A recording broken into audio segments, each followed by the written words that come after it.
Wrestling Rampage here, back with another video. That's right. We want to thank you for this view. Thank you for this like. If you're going to like this video, we want to thank you for your comment. If you're going to comment on this video, we want to thank you so much for supporting us on Wrestling Rampage.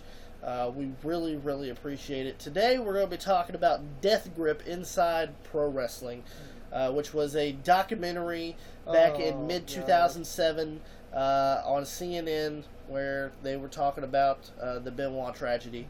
Stuff like that. Yes. And putting... Here's the thing about CNN. You know they always come running when it involves the wrestling business. Like, do-do-do-do-do. You know, and Nancy Grace is the same fucking escort. You know, fucking putting guys in categories, you know, that did not die of fucking drugs or fucking steroids. If you guys recall Nancy Grace's bullshit fucking little fucking special show that she had. Her bullshit fucking show that she has. Say it right. When she talked about Warrior passing away. You know, and putting people in categories. You know, she grouped everybody that ever died in the wrestling business. Joey Morello, okay, the referee in the WWF, he didn't die of fucking drugs. He didn't die of fucking steroids. Where the fuck would a referee take steroids? And two, he died of a car crash. Adrian Adonis, same way, died of a car crash. What's his name? Mark Curtis, WCW official, died of fucking stomach cancer. And then one of the worst ones was Owen Hart. She grouped put Owen Hart in the steroids. He died of an accident at Kipper Arena when he fell from the ceiling. I'm sorry, Nancy Grace. You're a fucking cancer. You're a cancer. Just like CNN. You don't deserve to be sitting. You don't deserve to be making the money you have with statements like that. You're a cancer that touches America. Your show should be thrown off the air. Your show should be thrown off the air, and you should be thrown off fucking the earth, to be honest with you. But you know, you don't group everybody that ever died in professional wrestling to die of drugs and steroids. Yeah. Which is what she was trying. Which is what she was trying to do. You know. Well, back on topic here, we're going to be talking about Death Grip. You know, the CNN special that they did after the Benoit tragedies, and it starts off with Chris's dad, Michael Benoit, reading a letter that he wrote Eddie Guerrero after Eddie Guerrero had already passed away. Yeah. You could tell that Chris Benoit was not in his frame of mind. Yes, I mean, he was what he wrote. You know, wrote a dream. And if you you could check this out on YouTube. Yes, just type in Death Grip Inside Pro Wrestling, and it'll bring it up. And you know, he's talking about his parents dying, and he's saying if he had a dream that his parents were dead, and that Nancy's were going to be next. Yeah, it was some scary stuff, actually. You know, so I mean, you can't really go. You can't really. You know, you could see people on the outside, but you can't sit there and think what they're thinking on the inside. Yes. And apparently he was just not in his right frame of mind. Yeah, he just... you know, which leads us, you know, of course the media, they talk about pro wrestlers are more likely to die than the people of that age of population. Yeah. And you know, else. all that shit. And all this garbage saying, the wrestlers are going to die more than the human population. Well, there's some wrestlers that are still alive right now. Yeah. Look at Tito Santana. Look at Hacksaw Jim Duggan. Look at Jake Roberts. Jake Roberts is a survivor. Jake Roberts is a survivor. He did all the stuff you're mentioning, and he's still alive. Look at the Honky Tonk Man. Look at Hulk Hogan. All these guys. Scott Hall is walked to the third line, and he's still alive. You know, there's some guys that are still alive, and you're putting them in that population. And then Canyon gets on there and talks about how he survived, taking all the drugs, his drugs, and all that stuff. But then again, Chris Canyon dies a couple years later, you know, from suicide. Yes. You know, and and so apparently he didn't survive. I mean, I'm not gonna laugh about it, but you know, once again, he was probably not in his right frame of mind either, because most people that are in depression are not in their right frame of mind either. Yeah, so, like, well, he probably was like, well, I can't get a job, can't wrestle anymore. You know, I'm probably losing everything. Which is probably the, you know, like Mike Von Erich and Chris Von Erich did, because they weren't the greatest wrestlers compared to their brothers and their dad. So, you know, and that's their livelihood. You know, that's what the Von Erichs were known for, and they ended up killing themselves over, you know, something that they couldn't do. You know, they couldn't really wrestle, you know, or they couldn't wrestle any good. So they ended up just killing themselves over it. Yeah. Once again, it's just a frame of mind thing. Yeah, and it's tragic. It is. The ex-wife of the Dynamite Kid talks about how the Dynamite Kid was on steroids and how he was when he was on drugs and the problems that they had, and you know, talks about wanting to kill her and all this stuff. To be honest, I have no respect for Dynamite Kid. Dynamite was good in the ring when he was in good in the ring, but well, he was stiff in the ring too. He was stiff in the ring, and he was a bully. Did you see the one where he broke fucking or dislocated Mick's jaw with that fucking clothesline? Yeah, he did shit that he didn't have to do. You know, Mick was just trying to. He was trying to get you over. Yeah, he was trying to get your pin-toe ass over. And what did you do? You fucking give him a clothesline and broke his fucking jaw. But so to be honest, I have no love for Dynamite Kid. I'm glad. I'm just being honest. Well, then they show him in the documentary, and the thing that made me lose almost respect for Dynamite Kid is right here. They show him on the documentary, and he's in a wheelchair. And say wrestling did it to him. Well, to be honest, buddy, if you didn't want to do it, you didn't have to do it. You're the one that decided to take all them risks. You're the one. Took all those steroids. That took all the steroids. You're the one that took all the drugs, and now all this is happening to you, and now you can't barely walk, and you take it out on the wrestling. Sour grapes. You're just like Thunderbolt Patterson and the rest of them. Sour grapes, complaining like Jim Wilson for fucking the jobber, you know. Sour grapes, complaining about wrestling. Now, if you go back and you watch Dynamite Kid in the 70s and, you know, in Stampede, he was really, really small. Yeah. He was smaller than Bret Hart. And then once he goes to the WWE and he's with the British Bulldogs, he's just jacked the fuck up, and that was in, you know, 8 or 9 years of time. Look, he was so bad, he took horse steroids, okay? Yes, I mean, it just gets so bad about that. And then he says, then he wrote in I think it was an interview on a magazine, saying, you know, we never took it out on our lovers. Well, you took it out on your wife, didn't you? Yeah, she talked about how you're gonna shoot her in the face with a shotgun. And he admitted it. Yeah, he goes, I put it on her chin, but there was no bullets in it. I ain't gonna let her tell her. I ain't gonna let her know that. You know, and then saying Chris Benoit did it all for himself and everything. He did everything. Well, I think he said. And once again, this is the guy that Chris idolized. Yeah, this is the guy that Chris wanted to be like. And Dynamite just stiffs him. Yeah. Just snubs him and thing. To me, I was like, that's how to me I see a bitter person Dynamite Kid is. He is a bitter person. You know, I that's how I lost respect for him, because I seen how bitter he was.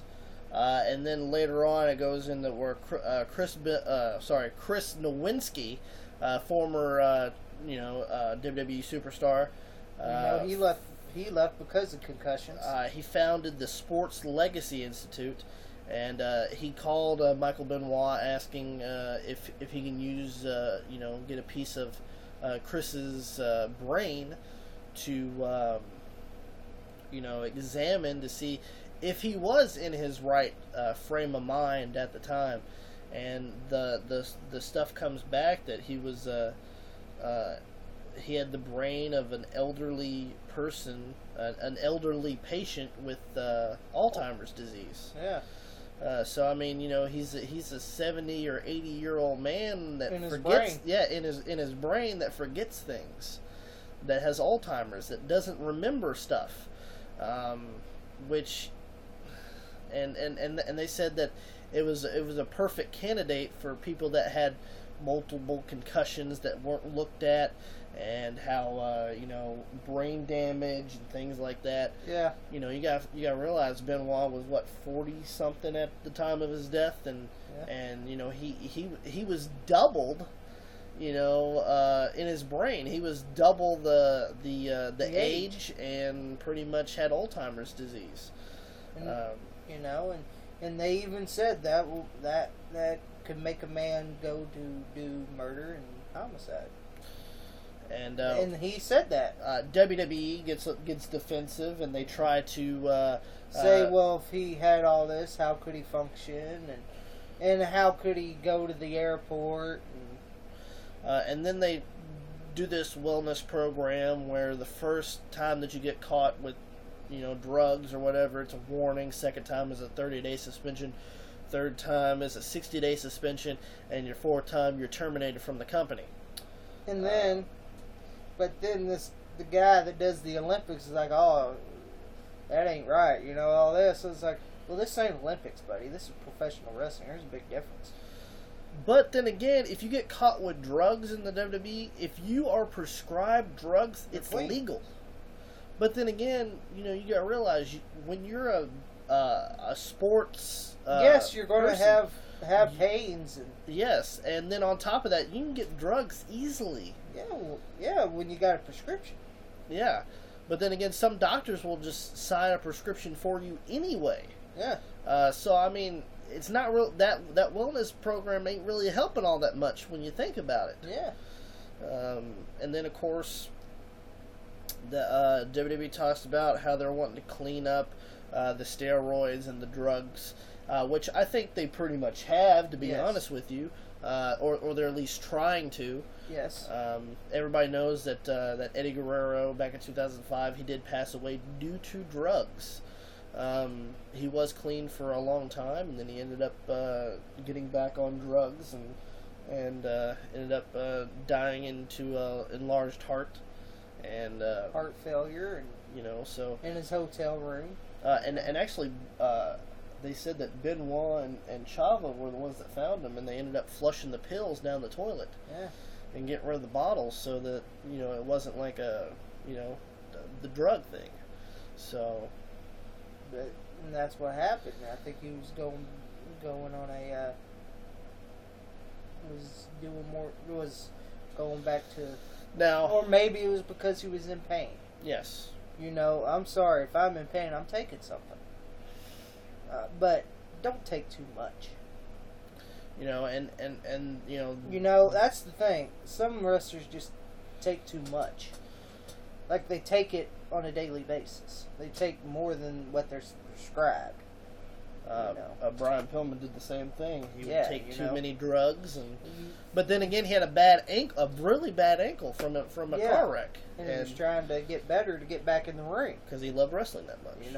Look, they were trying to. They wanted him to not wrestle and be a color commentator, but he don't want to do that. He wanted to wrestle.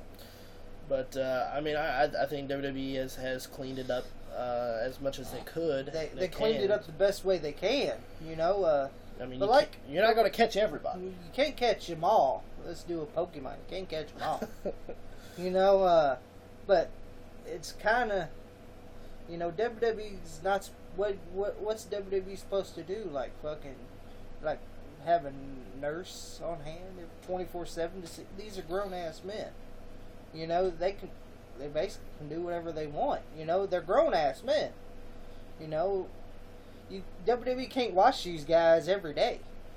And then that's pretty much what the whole documentary was about. And if you can go on YouTube and watch it. It's pretty interesting. And some of it will piss you off. But like I said, this only spurred off the Benoit tragedies. Yeah. And as you can tell, thing, we're not excusing Benoit for what he did. No. It's just he wasn't in his right frame of mind from what all the stuff that happened pretty much led to believe. Yeah, so, he just wasn't in the frame of mind that he was. I mean, the killing your 7-year-old son and your wife wife is not normal for people. No. And ended up committing suicide. That's normal. That's not normal for anybody. No. So I mean, you could tell that he wasn't himself or in right in his head. So I mean, don't get me wrong, it's a tragedy. It is. It's a real bad thing. It's a bad tragedy. We're not excusing for what he done. I don't look like it's hard to watch some Chris Benoit matches, to be honest. But to see what happened, to know what happened. But I understand. Like, I like what he did inside the ring. Inside the ring, he was a hell of a talent and everything else. It's just, I didn't like what he did on that night. But and yes, it kind of, because he... I actually have a 6-year-old son, and that's kind of a drawback, So I mean, it's kind of hard to, I can't imagine killing my son. So I mean, it's kind of it's kind of a hard topic to talk about. But I mean, once again, Benoit was great in the ring. Yeah, and I think some of his stuff is not going to even be matched. With the talent that he had. He was a good talent, but it's just what he did. Kind of bothered people. It bothered me. I ain't gonna lie to you. But you could go and watch Death Grip Inside Professional Wrestling right here on YouTube, and to see it in production. So, with that being said, like us on Facebook, facebook.com/WrestleRampage2. Follow us on Twitter @WrestleRampage. And make sure you hit that subscribe button because we have some more great video content coming up for you. This one's kind of a gloomy video, because of course the nature of this video. But some of our other videos are high anticipated videos, high energy. Just I'm not really into this one. But make sure that you hit that subscribe button. And but I don't like the media, so I kind of blew it up right there. Because they always talk about the underbelly. It's never the good. They good never film talk moments. about anything good. It's always bad. They never bring up anything good about wrestling. They always bring up the bad. Thank you for watching this video, and we'll see you next time. Thank you.